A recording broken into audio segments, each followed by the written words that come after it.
Hi, this is the SONY Xperia XA2 and I'll show you how to connect to Wi-Fi this device.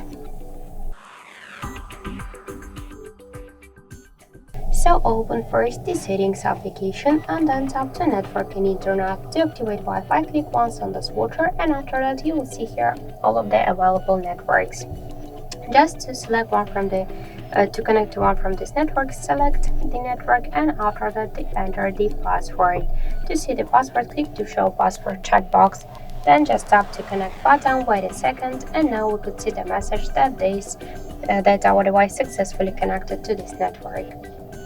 By the same just way we could also make it. So first open the control panel and find Wi-Fi icon. To activate Wi-Fi or to turn it off, just click on this icon and just to launch Wi-Fi settings, hold it for a while and after that, by the same way, you will see all of the available networks. You should select the network, enter the password and tap to connect.